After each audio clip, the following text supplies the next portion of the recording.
मेरे प्रिय आत्मन, आज का प्रश्न बहुत ही महत्वपूर्ण है और यह प्रश्न केवल प्रश्न नहीं है बल्कि समस्त साधना का, समस्त धर्म का निचोड़ है। तुमने पूछा है अकेले रहो और कम बोलो। यह बात जितनी सरल दिखाई देती है उतनी ही गहरी है, उतनी ही क्रांतिकारी है। मनुष्य की पूरी समस्या यही है कि वह अपने साथ नहीं रह सकता।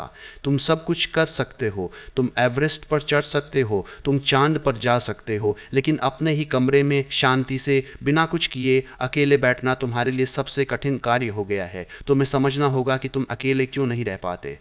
क्यों तुम्हें 24 घंटे कोई न कोई चाहिए? क्यों तुम्हें भीड़ चाहिए, चाहे वह मित्रों की हो, परिवार की हो या फिर तुम्हारे अपने ही विचारों की भीड़ हो? इसका कारण बड़ा गहरा है। जब तुम अकेले होते हो तो तुम्हें अपनी वास्तविकता का सामना करना पड़ता है। जब तुम अकेले होते हो तो तुम्हारे भीतर का जो खालीपन है, जो एक गहरा जख्म है, वह उभर कर ऊपर आ जाता है। तुम उस खालीपन से डरते हो, तुम उस शून्य से भयभीत हो। तुम्हें लगता है कि अगर मैं अकेला रहा तो मैं खो जाऊंगा, इसलिए तुम भागते हो।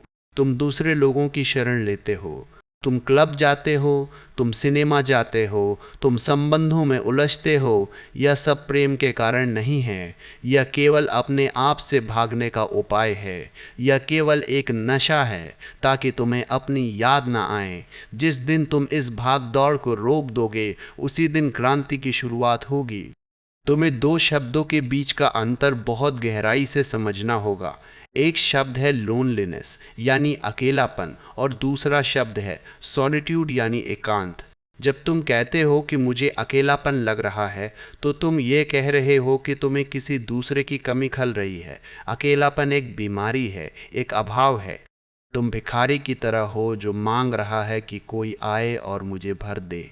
लेकिन एकांत एकांत बिल्कुल अलग बात है। एकांत का अर्थ है कि मैं पूरा हूँ, मुझे किसी की ज़रूरत नहीं है, मेरा होना ही मेरे आनंद के लिए पर्याप्त है। एकांत एक सम्राट की दशा है। मैं तुमसे कहता हूँ अकेले रहो। इसका अर्थ यह नहीं है कि तुम जंगल भाग जाओ। जंगल भाग जाने से कुछ नहीं होगा, क्योंकि तुम अपने मन को, अपनी बकबक को साथ लेकर जंगल जाओगे और वहां जंगल में भी तुम अपनी दुकान सजा लोगे। अकेले रहने का अर्थ है भीड़ के बीच रहते हुए भी अछूते रहना, जैसे कमल का पत्ता पानी में रहता है लेकिन पानी उसे छू नहीं पाता। तुम बाजार में हो, तुम परिवार में हो, लेकिन तुम्हारे भीतर एक हिमालय जैसा सन्नाटा होना चाहिए। तुम्हें यह बोध होना चाहिए कि अंततः हम अकेले ही आए हैं और अकेले ही जाएंगे। बीच का यह जो मेला है यह केवल एक सराय है, यह घर नहीं है। जिस व्यक्ति ने इस सत्य को स्वीकार कर लिया उसके जीवन से सारा भय विदा हो जाता है। अब दूसरे सूत्र पर आते हैं, कम बोलो। तुम कितना बोलते हो, कभी तुमने हिसाब लगाया? सुबह से लेकर रात तक तुम निरंतर बोले जा रहे हो और तुम अगर गौर करो तो पाओगे कि 90% तुम जो बोल रहे हो वह बिल्कुल व्यर्थ है। अगर तुम उसे ना बोलते तो दुनिया का कोई नुकसान ना होता और ना ही तुम्हारा कोई नुकसान होता। फिर तुम क्यों बोले जा रहे हो? बोलना तुम्हारे लिए एक विरेचन है, एक नशा है। तुम्हारे भीतर इतना शोर गूंज रहा है, इतना कचरा इकट्ठा हो गया है कि तुम उसे बाहर फेंकने के लिए मजबूर हो। तुम बोलते हो ताकि तुम अपने भीतर की बेचैनी को भूल सको, लेकिन याद रखना वाणी ऊर्जा है। जब तुम बोलते हो तो तुम अपनी जीवन ऊर्जा को बाहर फेंक रहे होते हो। जो व्यक्ति बहुत ज़्यादा बोलता है वह कभी भी गहरा नहीं हो सकता, वह छिछला रह जाएगा, उसका सारा अस्तित्व सतह पर ही खर्च हो जाता है। मौन शक्ति का संचय है। जब तुम बोलना बंद करते हो या कम कर देते हो तो वह ऊर्जा जो शब्दों में बह रही थी अब भीतर की ओर मुड़ने लगती है। वही ऊर्जा तुम्हारे भीतर प्रकाश बन जाती है, वही ऊर्जा ध्यान बन जाती है। तुमने देखा है जो लोग गहरे पानी में तैरते हैं वे हाथ पैर कम चलाते हैं, और जो किनारे पर छिछले पानी में होते हैं वे बहुत शोर मचाते हैं, बहुत छप छप करते हैं। ज्ञानी मौन हो जाता है क्योंकि उसे सागर की गहराई मिल गई है। अज्ञानी शोर मचाता है क्योंकि वह अभी भी सतह पर है। तो मैं तुम्हें एक प्रयोग देता हूँ, इसे अपने जीवन का हिस्सा बनाओ, टेलीग्राफिक बनो। जैसे हम तार भेजते थे तो कम से कम शब्दों का उपयोग करते थे क्योंकि हर शब्द की कीमत थी। अपने जीवन में भी हर शब्द की कीमत समझो। बोलने से पहले तौलो, अपने आप से पूछो क्या यह बोलना जरूरी है, क्या यह सत्य है, क्या इससे किसी का भला होगा। तुम पाओगे कि तुम्हारे बहुत सारे शब्द गिर जाएंगे। तुम पाओगे कि दिन भर में तुम मुश्किल से कुछ ही वाक्य बोलने के योग्य हो और जब तुम बाहर चुप होने लगोगे तो एक चमत्कार होगा, धीरे धीरे तुम्हारे भीतर का मन भी चुप होने लगेगा। बाहर का मौन भीतर के मौन की सीढ़ी है।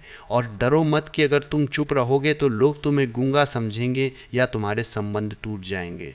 सच तो यह है कि जो संबंध शब्दों पर टिके हैं वे वैसे भी बहुत कमज़ोर हैं। जब तुम मौन में स्थित होते हो तो तुम्हारे पास एक नई गरिमा, एक नई आभा आ जाती है। तब तुम्हारा चुप रहना भी दूसरों को संवाद देगा। तब तुम्हारी आंखों से, तुम्हारे हाव भाव से एक ऐसी शांति बहेगी जो शब्दों से कहीं ज़्यादा प्रभावशाली होगी। लोग तुम्हारे पास आकर शांति महसूस करेंगे। अभी तो तुम बोलते हो तो सिर्फ दर्द पैदा करते हो। तब तुम चुप रहोगे तो लोगों को औषधि मिल जाएगी। एकांत और मौन, ये दो पंख हैं उस पक्षी के जो परमात्मा के आकाश में उड़ना चाहता है। भीड़ भीड़ों के लिए है, शेर अकेला चलता है और मैं चाहता हूं कि तुम शेर बनो। अपनी निजता को, अपनी आत्मीयता को उपलब्ध हो जाओ। अपने भीतर के शोर को शांत करो ताकि तुम उस नाद को सुन सको जो प्रतिपल तुम्हारे भीतर गूंज रहा है। वही परमात्मा की आवाज़ है, लेकिन वह आवाज़ केवल सन्नाटे में सुनाई देती है। जब तुम पूरी तरह चुप हो जाते हो तभी और केवल तभी प्रार्थना फलित होती है। तो जाओ और अपने जीवन में थोड़ा एकांत, थोड़ा मौन उतारो। पहले यह कठिन लगेगा, मन विद्रोह करेगा, घबराहट होगी, लेकिन उस घबराहट से भागना मत। उसे देखना, उसे सहना। उस आग में ही तपकर तुम निखरोगे। वही आग तुम्हें राख नहीं, कुंदन बनाएगी। तुमने पूछा है कि मन को शांत कैसे करे। मन में जो यह निरंतर विचारों का तूफान चलता रहता है, इसे कैसे रोके? यह प्रश्न हर उस व्यक्ति का है जो थोड़ा भी जागा है, जिसे थोड़ी भी होश आई है। सोए हुए आदमी को तो पता ही नहीं चलता कि मन चल रहा है, वह मन के साथ एक हो गया है। तुम्हें पता चल रहा है कि मन शोर मचा रहा है, यही शुभ संकेत है। इसका अर्थ है कि तुम मन से थोड़े अलग हो गए हो। लेकिन एक बहुत बड़ी भूल है जो साधक अक्सर करते हैं, वे मन से लड़ने लगते हैं। वे मन को रोकना चाहते हैं और मैं तुमसे कहता हूँ, मन को रोकने की कोशिश कभी मत करना। जो मन को रोकने की कोशिश करेगा वह हार जाएगा। मन बहुत चालाक है, वह बहुत पुराना है, उसके पास लाखों वर्षों का अनुभव है। तुम उसे हरा नहीं पाओगे। तुम जितना उसे रोकने की कोशिश करोगे वह उतना ही विद्रोही हो जाएगा। अगर मैं तुमसे कहूँ कि बंदर के बारे में मत सोचना तो क्या होगा? तुम्हारी आंख बंद करते ही सबसे पहले वो बंदर ही सामने आएगा। मन का स्वभाव है, जिस चीज के लिए मना किया जाए वह उसी की ओर भागता है। तो फिर उपाय क्या है? अगर लड़ना नहीं है, दबाना नहीं है, तो शांति कैसे मिलेगी? उपाय एक ही है और वह जादू की कुंजी है, साक्षी भाव। बस देखो, कल्पना करो कि तुम एक सड़क के किनारे खड़े हो। सड़क पर गाड़ियां चल रही हैं, बसें जा रही हैं, लोग जा रहे हैं। क्या तुम हर गाड़ी के पीछे भागते हो? क्या तुम हर राहगीर को रोकने की कोशिश करते हो? नहीं, तुम बस किनारे खड़े होकर देखते हो। तुम कहते हो ट्रैफिक है, चल रहा है, मुझे क्या लेना देना। बस ठीक यही व्यवहार तुम्हें अपने मन के साथ करना है। अपनी आंखें बंद करो और भीतर देखो। विचारों का ट्रैफिक चल रहा है। कल क्या हुआ था, कल क्या होगा, किसी ने अपमान किया, किसी ने प्रशंसा की, सब चल रहा है। तुम बीच में मत कूदो। तुम ये मत कहो कि यह विचार बुरा है, इसे हटाओ, या यह विचार अच्छा है, इसे पकड़ लो। चुनाव मत करो, निर्णय मत लो। बस एक दर्शक की तरह, एक दृष्टा की तरह देखते रहो। तुम्हें एक बहुत गहरा रहस्य बताता हूँ। मन को चलने के लिए तुम्हारे सहयोग की ज़रूरत होती है। जब तुम किसी विचार में रस लेते हो तभी वह विचार रुकता है। जब तुम किसी विचार का विरोध करते हो तो तुम उसे ऊर्जा देते हो। लेकिन जब तुम सिर्फ देखते हो उदासीन होकर, जैसे कि यह किसी और का मन है, तो धीरे धीरे विचारों को भोजन मिलना बंद हो जाता है। तुम हैरान हो जाओगे। जब तुम सिर्फ देखने लगते हो तो विचारों की गति धीमी होने लगती है। जहाँ पहले हजारों विचार थे वहाँ अब कुछ 100 रह जाते हैं। गाड़ियों के बीच का फासला बढ़ने लगता है और उसी फासले में, उसी अंतराल में तुम्हें पहली बार शांति की झलक मिलती है। वह शांति तुमने बनाई नहीं है, वह शांति वहाँ हमेशा से थी, बस विचारों के शोर में दबी हुई थी। मन एक पेंडुलम की तरह है, वह या तो भूतकाल पास्ट में डोलता है या भविष्य फ्यूचर में, या तो तुम यादों में हो या कल्पनाओं में। मन कभी वर्तमान में नहीं रह सकता और तुम केवल वर्तमान में ही रह सकते हो। अस्तित्व केवल अभी है, यही है। जब तुम साक्षी बनते हो तो तुम मन के पेंडुलम से उतर जाते हो, तुम वर्तमान में आ जाते हो, और यही ध्यान है। ध्यान कोई क्रिया नहीं है जो तुम्हें 10 मिनट करनी है। ध्यान एक जागरण है। तुम खाना खा रहे हो तो होशपूर्वक खाओ, मन में नहीं, स्वाद में रहो। तुम चल रहे हो तो पैरों की गति के प्रति होश में रहो। तुम नहा रहे हो तो पानी के स्पर्श के प्रति जागृत रहो। जब तुम अभी और यहीं होते हो तो मन गायब हो जाता है। मन और वर्तमान एक साथ नहीं रह सकते, जैसे अंधेरा और प्रकाश एक साथ नहीं रह सकते। अगर प्रकाश है तो अंधेरा नहीं होगा। अगर तुम वर्तमान में हो तो मन नहीं होगा। तो आज से लड़ना छोड़ो, कुश्ती मत लड़ो अपने विचारों से, उन्हें बहने दो। वे आकाश में आए बादलों की तरह हैं। आने दो, जाने दो, तुम आकाश हो। बादल आते हैं और जाते हैं, लेकिन आकाश कभी मैला नहीं होता। आकाश को कोई फर्क नहीं पड़ता।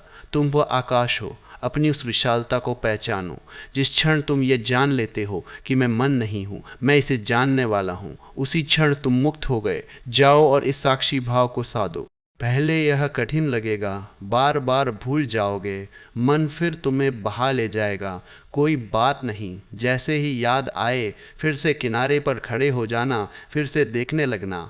धीरे धीरे वह घड़ी करीब आएगी जब विचार शून्य हो जाएंगे और तुम अपने ही स्वरूप के आनंद में डूब जाओगे। जीवन की सबसे बड़ी विडंबना यह है कि जिसे तुम जीवन भर प्रेम कहते रहते हो, वो प्रेम है ही नहीं। तुमने मोह को, आसक्ति को प्रेम समझ लिया है, और यही तुम्हारे सारे दुख की जड़ है। तुम कहते हो मैं उससे बहुत प्रेम करता हूँ, मैं उसके बिना जी नहीं सकता।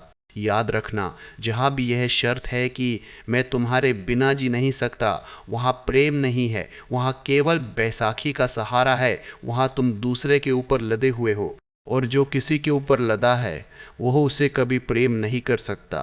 वो अंततः उसे नष्ट ही करेगा। तुम्हें फर्क समझना होगा। मोह और प्रेम में जमीन आसमान का अंतर है। मोह अटैचमेंट कहता है तुम मेरे हो, केवल मेरे हो, तुम वो करो जो मैं चाहता हूँ। मोह एक जेल है। मोह दूसरे व्यक्ति को वस्तु बना देता है। तुम उसे अपनी तिजोरी में बंद कर लेना चाहते हो। तुम डरते हो कि अगर वह आज़ाद हुआ तो कहीं उड़ ना जाए, और इसलिए तुम प्रेम के नाम पर जंजीरें गढ़ते हो। तुम पति बन जाते हो, तुम पत्नी बन जाते हो, तुम मालिक बन जाते हो, लेकिन याद रखना, तुम किसी को गुलाम बनाकर खुद आज़ाद नहीं रह सकते। जो दूसरे को जंजीर पहनाता है, जंजीर का दूसरा छोर उसके ही हाथ में बंधा होता है। तुम भी बंध जाते हो। इसके ठीक विपरीत प्रेम, लव कहता है मैं तुम्हें चाहता हूँ, लेकिन तुम्हारी खुशी के लिए, मेरी खुशी के लिए नहीं। प्रेम मुक्ति देता है। प्रेम कहता है तुम उड़ो, आकाश तुम्हारा है।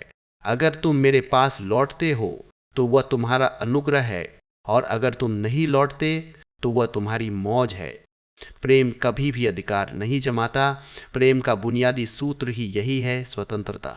अगर तुमने किसी के पंख काट दिए और उसे पिंजरे में बंद कर लिया, और फिर तुम कहते हो कि मुझे इस पक्षी से बहुत प्रेम है, तो तुम झूठ बोल रहे हो। तुम्हें पक्षी से नहीं, तुम्हें अपने मनोरंजन से प्रेम है, क्योंकि जिस पक्षी से तुम्हें प्रेम था वो तो खुले आकाश में उड़ने वाला पक्षी था। पिंजरे में पड़ा हुआ पक्षी वह नहीं है, तुमने उसे मार ही डाला। मनुष्य के सारे संबंध इसीलिए कड़वे हो जाते हैं। शुरू शुरू में बड़ा अच्छा लगता है, सब कुछ मीठा होता है, लेकिन जैसे ही मेरा और तेरा शुरू होता है, जैसे ही अधिकार शुरू होता है, प्रेम मर जाता है और राजनीति शुरू हो जाती है। फिर पति पत्नी की जासूसी कर रहा है, पत्नी पति पर पहरा दे रही है। यह घर है या पागल खाना? यह प्रेम नहीं है, यह तो एक दूसरे पर कब्जा करने का संघर्ष है। तुम दुखी इसलिए हो क्योंकि तुम प्रेम की मांग कर रहे हो। तुम भिखारी बने खड़े हो कटोरा लेकर। मुझे प्रेम दो, मुझे सम्मान दो, मुझे ध्यान दो। और मज़े की बात यह है कि जिससे तुम मांग रहे हो वह भी भिखारी है, वह भी तुमसे यही मांग रहा है। दो भिखारी एक दूसरे से भीख मांग रहे हैं। मिलेगा क्या? केवल निराशा, केवल कलह। अगर तुम वास्तव में प्रेम को जानना चाहते हो तो मांगना बंद करो, देना शुरू करो। प्रेम कोई व्यापार नहीं है। प्रेम तो एक अवस्था है, जैसे फूल का खिलना। जब फूल खिलता है तो वह यह नहीं देखता कि कोई उसकी सुगंध लेने आया या नहीं। अगर कोई रह गुजर वहां से गुजरेगा तो उसे सुगंध मिलेगी, अगर कोई नहीं गुजरेगा तो भी फूल अपनी सुगंध हवाओं में लुटा देगा। उसे खिलने में आनंद आ रहा है, यही उसका पुरस्कार है। प्रेम को स्वभाव बनाओ, संबंध नहीं। जब तुम अकेले हो तब भी तुम प्रेम पूर्ण हो, जब तुम किसी के साथ हो तब भी तुम प्रेम पूर्ण हो। तुम प्रेम करते हो इसलिए नहीं कि सामने वाला योग्य है, बल्कि इसलिए क्योंकि तुम्हारे भीतर प्रेम इतना भर गया है कि अब वह समा नहीं रहा, उसे बहना ही है। और जब तुम इस तरह का प्रेम करते हो जो बांधता नहीं, जो मांगता नहीं, तो एक चमत्कार होता है। तुम पाते हो कि सामने वाला व्यक्ति भी तुम्हारे प्रति पिघलने लगा है। जब तुम किसी को पूर्ण स्वतंत्रता देते हो तो वह व्यक्ति तुम्हें छोड़कर कहीं जाना ही नहीं चाहता, क्योंकि दुनिया में हर जगह जंजीरें हैं, केवल तुम्हारे पास खुला आकाश है। कौन अपना आकाश छोड़ना चाहेगा? तो मेरे मित्रों, अपनी आसक्ति को, अपने मोह को पहचानो। देखो कि कहाँ कहाँ तुमने प्रेम के नाम पर दूसरे का गला घोंट रखा है। अपनी मुट्ठी खोलो, जिसे तुम मुट्ठी में बंद करोगे वह रेत की तरह फिसल जाएगा, और अगर तुम खुली हथेली रखोगे तो पूरी दुनिया की हवाएं तुम्हारे हाथ पर ठहर सकती है। प्रेम साहस है, सबसे बड़ा साहस, क्योंकि प्रेम में मिटना पड़ता है, अहंकार को छोड़ना पड़ता है, मैं को विदा करना पड़ता है। जहाँ मैं है वहाँ प्रेम नहीं हो सकता, और जहाँ प्रेम है वहाँ मैं नहीं बचता। कबीर ने ठीक ही कहा है, प्रेम गली अति सांकड़ी तामे दो न समाए। जाओ और प्रेम को एक उत्सव बनाओ, एक बंधन नहीं। मेरे प्रिय आत्मन, मनुष्य के जीवन में जितना दुख है उसका सबसे बड़ा कारण एक ही शब्द में छिपा है, और वह शब्द है तुलना, कंपैरिजन। तुम जन्म से लेकर मृत्यु तक बस एक ही काम कर रहे हो, तुलना। मैं उससे बेहतर हूँ या मैं उससे कमतर हूँ, उसका मकान मुझसे बड़ा है, उसकी पत्नी ज़्यादा सुंदर है, उसका पद ऊंचा है, और इसी तुलना की आग में तुम पल पल जल रहे हो। तुमने कभी प्रकृति को देखा? क्या कभी किसी गुलाब के फूल को गेंदे के फूल से उदास देखा है? क्या कभी किसी कोयल को मोर के पंख देखकर डिप्रेशन में जाते देखा है? नहीं, गुलाब गुलाब है, गेंदा गेंदा है, दोनों अपनी अपनी जगह अद्वितीय हैं। कोयल अपना गीत गाती है, मोर अपना नृत्य करता है। कोई स्पर्धा नहीं है, कोई दौड़ नहीं है। इसीलिए प्रकृति में इतना आनंद है, इतना सन्नाटा है, लेकिन मनुष्य पागल है। वह हमेशा दौड़ में है। बचपन से ही तुम्हें जहर पिलाया गया है। तुम्हारे माता पिता, तुम्हारे स्कूल, तुम्हारा समाज, सबने तुम्हें एक ही बात सिखाई है, दौड़ो, प्रथम आओ, दूसरे को पीछे छोड़ो। उन्होंने तुम्हें ये नहीं सिखाया कि तुम जैसे हो अद्भुत हो, उन्होंने सिखाया कि तुम जैसे हो काफ़ी नहीं हो, तुम्हें किसी और जैसा बनना है, बुद्ध जैसा, गांधी जैसा, या पड़ोसी के बेटे जैसा। मैं तुमसे कहता हूँ, यह हिंसा है, यह स्वयं के प्रति अपराध है। अस्तित्व ने तुम्हें तुम बनाया है। परमात्मा कभी भी किसी व्यक्ति को दोहराता नहीं है, वह कार्बन कॉपी बनाने में विश्वास नहीं रखता। हर व्यक्ति एक नया प्रयोग है, एक नई हस्ताक्षर है। जब तुम किसी और जैसा बनने की कोशिश करते हो तो तुम परमात्मा का अपमान कर रहे हो। तुम कह रहे हो कि तूने मुझे गलत बनाया, मैं उसमें सुधार करना चाहता हूँ। तुलना से दो ही चीज़ें पैदा होती है, अहंकार या हीनता। यदि तुम किसी से आगे निकल गए तो तुम्हें अहंकार होगा, तुम अकड़ जाओगे। लेकिन वह अकड़न भी दुखदाई है, क्योंकि तुम्हें डर लगा रहेगा कि कल कोई और तुमसे आगे न निकल जाए। और यदि तुम किसी से पीछे रह गए तो तुम्हें हीनता, इन्फेरियॉरिटी महसूस होगी। तुम खुद को छोटा समझोगे, तुम ईर्ष्या से जलोगे। और मज़े की बात यह है कि तुम कभी जीत नहीं सकते, क्योंकि दुनिया बहुत बड़ी है। कोई तुमसे ज़्यादा सुंदर होगा, कोई तुमसे ज़्यादा बुद्धिमान होगा, कोई तुमसे ज़्यादा अमीर होगा। तुम जहाँ भी देखोगे तुम्हें अपनी कमी ही दिखाई देगी। तो क्या तुम जीवन भर रोते रहोगे? इस पागलपन को छोड़ो, अपनी निजता को स्वीकारो। तुम जैसे हो परिपूर्ण हो। तुम्हारी कमियां भी तुम्हारी हैं, तुम्हारी खूबियां भी तुम्हारी हैं। खुद को प्रेम करो। क्या तुमने कभी सोचा है कि अगर जंगल में सभी पक्षी कोयल बनने की कोशिश करने लगे तो जंगल कितना शांत और डरावना हो जाएगा? कौवे का भी अपना महत्व है, उसकी कर्कश आवाज का भी अपना स्थान है। अस्तित्व किसी भी चीज को व्यर्थ नहीं बनाता। तुम्हारे भीतर जो छिपा है उसे बाहर आने दो। हो सकता है तुम चित्रकार बनने के लिए पैदा हुए हो और तुम डॉक्टर बनने की कोशिश कर रहे हो क्योंकि पड़ोसी का लड़का डॉक्टर बन गया। तुम जिंदगी भर दुखी रहोगे। तुम एक बुरे डॉक्टर बनोगे और एक महान चित्रकार की हत्या कर दोगे। अपने स्वभाव को पहचानो, स्पर्धा छोड़ो। यहाँ कोई रेस नहीं चल रही है। हमें कहीं पहुँचना नहीं है, हमें बस होना है, उत्सव मनाना है। जिस दिन तुम तुलना छोड़ दोगे उसी दिन ईर्ष्या गिर जाएगी। जब तुम खुद से संतुष्ट हो तो तुम्हें दूसरे के महल देखकर जलन नहीं होगी बल्कि करुणा आएगी। तुम कहोगे, बेचारा शायद मकान बड़ा करके अपने भीतर का खालीपन भरने की कोशिश कर रहा है। तो आज का सूत्र यही है, मुखौटे उतार दो, किसी और जैसा बनने का अभिनय बंद करो। परमात्मा तुमसे पूछेगा, तुम क्यों नहीं हुए? वह यह नहीं पूछेगा कि तुम ईसा मसीह क्यों नहीं हुए। वह तुमसे तुम्हारे असली चेहरे की मांग करेगा। अपनी बांसुरी उठाओ और अपना ही गीत गाओ, चाहे वह कैसा भी हो। वही तुम्हारी प्रार्थना है, वही तुम्हारी पूजा है। मनुष्य की सबसे बड़ी बीमारी है कल। तुम आज में नहीं जीते, तुम कल में जीते हो। तुम कहते हो आज तो संघर्ष है, आज तो दुख है, लेकिन कल सब ठीक हो जाएगा। जब मेरे पास बड़ा मकान होगा, जब मेरे पास बहुत सारा धन होगा, तब मैं आनंदित होऊंगा। मैं तुमसे कहता हूँ वह कल कभी नहीं आएगा, क्योंकि कल कभी आता ही नहीं। जो भी आता है वह हमेशा आज बनकर आता है, और तुम्हारी आदत पड़ गई है कल पर टालने की। जब वह कल आज बनकर आएगा, तुम उसे फिर आगे धकेल दोगे। तुम कहोगे परसों, अगले साल बुढ़ापे में। तुमने आनंद को मंजिल बना लिया है, जबकि आनंद यात्रा है। तुम सोचते हो कि आनंद कहीं पहुंचकर मिलेगा। तुम गलत हो। आनंद चलने के ढंग में है, पहुंचने में नहीं। एक आदमी पहाड़ चढ़ रहा है, वह पसीने से लथपथ है, सांस फूल रही है, लेकिन वह खुश है। क्यों? क्या उसे चोटी पर कोई खजाना मिलने वाला है? नहीं, उसे चढ़ने में ही मजा आ रहा है। उसे उस हवा में, उस धूप में, उस प्रयास में ही जीवन का रस मिल रहा है। लेकिन तुम अपनी जिंदगी को एक वेटिंग रूम की तरह जी रहे हो। जैसे तुम स्टेशन पर बैठे ट्रेन का इंतजार कर रहे हो। तुम जी नहीं रहे, तुम बस काट रहे हो। बस किसी तरह ये दिन निकल जाए, फिर मजे करेंगे। और ऐसे ही एक दिन मौत आ जाएगी, और मौत तुमसे पूछेगी, तुमने जीवन का क्या किया? तुम कहोगे, मैं तो तैयारी ही करता रह गया, मैं तो जीने का इंतजाम कर रहा था, जी तो पाया ही नहीं। देखो इन वृक्षों को, पक्षियों को। क्या कोई पक्षी कल के लिए गाना बचा के रखता है कि आज मूड नहीं है, कल गाऊंगा? नहीं, वो अभी गा रहा है।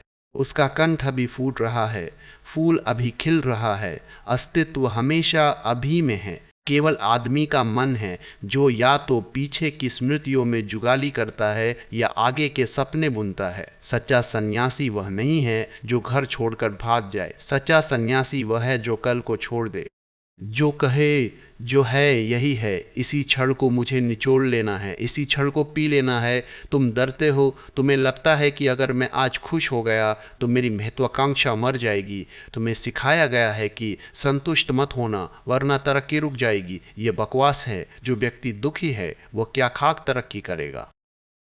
वह तो लाश ढो रहा है।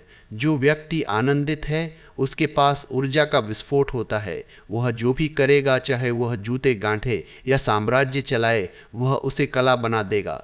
वह उसमें अपना पूरा प्राण उंडेल देगा। तो मेरी देशना यह है, स्थगन, पोस्टपोनमेंट बंद करो। अगर हंसना है तो अभी हंसो, अगर नाचना है तो अभी नाचो। किसी कारण का इंतजार मत करो। तुम कहते हो जब कोई चुटकुला सुनाएगा तब हंसेंगे, ये तो गुलामी हुई। क्या तुम बिना कारण के नहीं हंस सकते? पागल बनो, थोड़ा पागलपन जरूरी है। समझदार लोग तो केवल लंबी सूरतें लिए बैठे हैं, जैसे सारी दुनिया का बोझ उन्हीं के कंधों पर है। अपनी खुशी की चाबी अपनी जेब में रखो, उसे दूसरों के हाथ में या भविष्य के हाथ में मत दो। मृत्यु का कोई भरोसा नहीं है, अगली सांस आएगी या नहीं कोई नहीं जानता। तो इस सांस को ऐसे जियो जैसे यह आखिरी हो, इस भोजन को ऐसे चखो जैसे यह आखिरी हो, इस मित्र से ऐसे मिलो जैसे यह आखिरी मिलन हो। तब तुम्हारे जीवन में एक तीव्रता, इंटेंसिटी आएगी, एक धार आएगी, और उसी तीव्रता का नाम जीवन है, उसी तीव्रता का नाम परमात्मा है। फ्यूचर के धोखे में मत आना, यह मन का सबसे बड़ा जाल है। वर्तमान प्रेजेंट ही सत्य है, और जो इस क्षण को चूक गया वह पूरे जीवन को चूक गया। जागो और इसी क्षण में डूब जाओ। मेरे प्रिय आत्मन, आज का विषय बड़ा अद्भुत है और बड़ा विरोधाभासी भी। मुझे बोलना पड़ रहा है ताकि तुम चुप हो सको। मुझे शब्दों का उपयोग करना पड़ रहा है ताकि तुम्हें निशब्द की तरफ इशारा कर सकूं। यह ऐसा ही है जैसे कांटे से कांटा निकालना। एक कांटा तुम्हारे पैर में चुभ गया है, दूसरा कांटा हम बाहर से लाते हैं। दोनों कांटे हैं, लेकिन दूसरा कांटा पहले कांटे को निकालने में सहयोगी बन जाता है, और जब पहला कांटा निकल जाता है तो तुम दोनों को फेंक देते हो। तुम दूसरे कांटे को, जिसने मदद की, उसे घाव में सजा कर नहीं रखते। तो जो मैं कह रहा हूं उसे पकड़ना मत, उसे बस इशारा समझना, उसे सीढ़ी समझना, मंजिल नहीं। आज हम बात करेंगे कम बोलने की, मौन की। मनुष्य की सबसे बड़ी विडंबना यही है कि उसने बोलना तो सीख लिया, लेकिन कब चुप रहना है यह वह भूल गया है। स्कूल हैं, कॉलेज हैं, विश्वविद्यालय हैं, जहाँ तुम्हें सिखाया जाता है कि कैसे बोलो, क्या बोलो, प्रभावी ढंग से कैसे बोलो, ऑरेटरी स्किल्स। लेकिन पूरी पृथ्वी पर ऐसा कोई विश्वविद्यालय नहीं जो तुम्हें यह सिखाए कि चुप कैसे रहो। और विडंबना यह है कि तुम्हारे जीवन के जो भी श्रेष्ठतम क्षण हैं वे बोलने से नहीं, चुप रहने से आते हैं। प्रेम का क्षण हो, प्रार्थना का क्षण हो, या सौंदर्य का क्षण हो, जब तुम किसी डूबते हुए सूरज को देखते हो या किसी खिलते हुए फूल को, क्या तब तुम बोलते हो? अगर तुम तब भी बोल रहे हो तो तुमने देखा ही नहीं, तुमने सूरज को देखा ही नहीं, तुम अपने शब्दों में उलझे रहे। बोलना एक नशा है, गौर करना, मैंने इसे नशा कहा। यह शराब से भी गहरा नशा है। तुम कभी अपने को देखो या दूसरों को देखो, लोग बोले चले जा रहे हैं, कोई सुनने वाला ना हो तो भी बोले जा रहे हैं। मन के भीतर एक निरंतर वार्तालाप, इनर चैटरिंग चल रहा है। तुम बैठे हो अकेले, लेकिन अकेले नहीं हो। तुम्हारे भीतर एक पूरी भीड़ है जो शोर मचा रही है। तुमने कभी सोचा है कि हम इतना क्यों बोलते हैं? क्या ज़रूरत है? मनोविज्ञान कहता है, और धर्म भी यही कहता है, कि तुम अपने आप से डरते हो। तुम्हें अपने भीतर के खालीपन से, उस सन्नाटे से डर लगता है। अगर तुम चुप हो जाओ तो तुम्हें अपनी असली शक्ल दिखाई देने लगेगी, और वह शक्ल बड़ी डरावनी हो सकती है क्योंकि तुमने उसे कभी संवारा ही नहीं। तो तुम शब्दों की एक दीवार खड़ी कर लेते हो। तुम बोलते रहते हो ताकि तुम्हें अपने भीतर ना झांकना पड़े। तुम्हारा बोलना एक एस्केप है, एक पलायन है। दो लोग जब पास बैठते हैं, अजनबी ट्रेन में या बस में, वे तुरंत बात शुरू कर देते हैं। मौसम की, राजनीति की, यहाँ वहाँ की व्यर्थ बातें क्यों? क्योंकि अगर वे चुप रहे तो उस चुप्पी में एक घबराहट, ऑकवर्डनेस पैदा होती है। चुप्पी नग्न कर देती है। शब्दों के कपड़े पहनकर हम एक दूसरे से छिपे रहते हैं। मैं तुमसे कहता हूँ कम बोलो, इसलिए नहीं कि यह कोई नैतिक नियम है। मैं तुम्हें कोई 10 कमांडमेंट्स नहीं दे रहा। मैं ये नहीं कह रहा कि कम बोलना अच्छा है और ज़्यादा बोलना पाप है। नहीं, पाप पुण्य की भाषा मेरी नहीं है। मैं कह रहा हूँ कम बोलो ताकि तुम अपनी ऊर्जा, एनर्जी बचा सको। तुम नहीं जानते, लेकिन जब तुम बोलते हो तो तुम अपनी प्राण ऊर्जा को बाहर फेंक रहे होते हो। शब्द ऊर्जा है, और जो आदमी 24 घंटे बक बक कर रहा है वह रीता हो जाता है, खाली हो जाता है।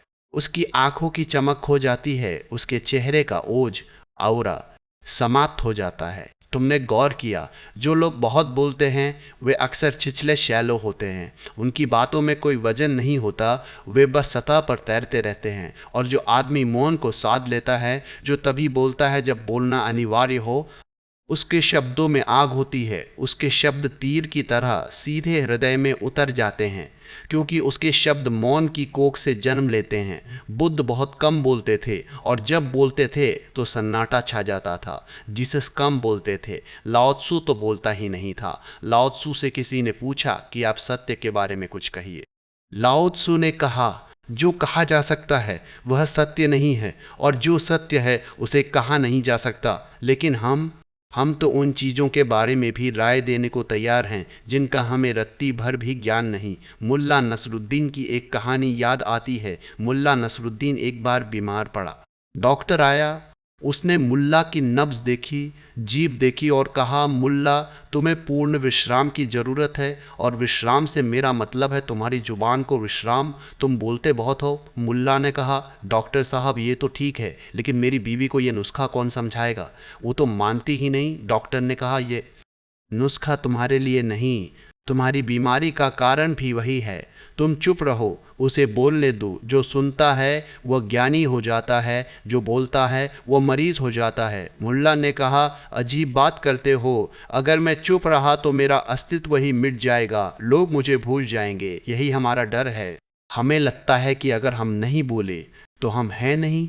स्पीक देयरफॉर ई आम, मैं बोलता हूँ इसलिए मैं हूँ। अहंकार, एगो को खुराक मिलती है बोलने से। जब तुम किसी को सलाह देते हो, जब तुम अपनी राय थोपते हो तो तुम्हें बड़ा मज़ा आता है, तुम्हें लगता है तुम कुछ हो, तुम ज्ञानी हो, तुम समझदार हो। लेकिन गौर करना, जब तुम चुप होते हो, सच में चुप, तब अहंकार को टिकने की जगह नहीं मिलती। सन्नाटे में मैं मर जाता है और जहाँ मैं नहीं है वहीं परमात्मा है। कबीर ने कहा है, मैं मेरी जिनी करें, मेरी तो है ना ही। जब लगी मेरी मेरी करें, तब लगी मिले ना ताही। यह जो मैं है, यह बकरों की बोली है। मनुष्य को तो मौन की भाषा आनी चाहिए। तो साधक के लिए, खोजी के लिए मेरा पहला सूत्र है, टेलीग्राफिक बनो। पुराने जमाने में टेलीग्राम होते थे, याद है? जब टेलीग्राम भेजना होता था तो तुम एक एक शब्द गिनकर लिखते थे। क्यों? क्योंकि हर शब्द का पैसा लगता था। तुम फालतू विशेषण नहीं लगाते थे। मैं अच्छा हूँ, तुम कैसे हो, मौसम बड़ा सुहाना है, ये सब टेलीग्राम में नहीं लिखा जाता था। टेलीग्राम में लिखा जाता था, पहुँच गया, सब ठीक मिलो, बस सार सूत्र। जीवन भी एक टेलीग्राम है। तुम्हारी सांसें गिनी चुनी हैं, तुम्हारे पास असीमित समय नहीं है और तुम अपनी कीमती सांसें, अपनी कीमती ऊर्जा व्यर्थ के शब्दों में, निंदा में, चुगली में, शिकायतों में बहाए जा रहे हो। कम बोलने का अभ्यास कैसे करें? इसे दमन, सुप्रेशन मत बनाना। अगर तुम जबरदस्ती होठ सी लोगे और भीतर बकबक चलती रहेगी तो वह मौन नहीं है, वो तो और खतरनाक है। भीतर ज्वालामुखी उबल रहा है और ऊपर से तुमने ढक्कन लगा दिया। तुम फट जाओगे, तुम्हें पागल खाने जाना पड़ेगा। मैं दमन के पक्ष में नहीं हूँ, मैं समझ, अंडरस्टैंडिंग के पक्ष में हूँ। सबसे पहले साक्षी, विटनेस बनो। देखो कि तुम कब बोलते हो। क्या सच में बोलने की ज़रूरत है? तुम पाओगे कि 90% बोलना बिल्कुल व्यर्थ है। अगर तुम ना बोलते तो भी काम चल जाता, बल्कि ना बोलते तो काम शायद ज़्यादा बेहतर चलता। कितनी बार तुम बोलकर मुसीबत में पड़ते हो? 100 में से 99 बार तुम्हारी मुसीबतें तुम्हारी जुबान की वजह से हैं। तुमने कुछ कह दिया जो नहीं कहना चाहिए था। तुमने कोई वादा कर लिया जो तुम पूरा नहीं कर सकते थे। तुमने किसी का अपमान कर दिया। मौन कभी किसी को मुसीबत में नहीं डालता। तुमने कभी सुना है कि कोई आदमी चुप रहने की वजह से मुसीबत में पड़ गया? नहीं, चुप रहने वाला तो सुरक्षित है। तो पहले तलो फिर बोलो।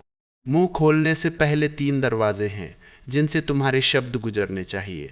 पहला दरवाज़ा, क्या यह सत्य है? अगर सत्य नहीं है तो रुक जाओ। दूसरा दरवाज़ा, क्या यह आवश्यक है? अगर सत्य है लेकिन ज़रूरी नहीं है तो क्यों ऊर्जा खराब करनी, रुक जाओ। तीसरा दरवाज़ा, क्या यह प्रिय है? Is it kind? अगर सत्य भी है, आवश्यक भी है, लेकिन कहने का ढंग कड़वा है तो भी रुक जाओ। अगर इन 3 दरवाज़ों से शब्द गुजर जाए तब बोलो और तुम पाओगे कि बोलने को बहुत कम बच गया। दिन भर में शायद 4-6 वाक्य ही काफ़ी होंगे।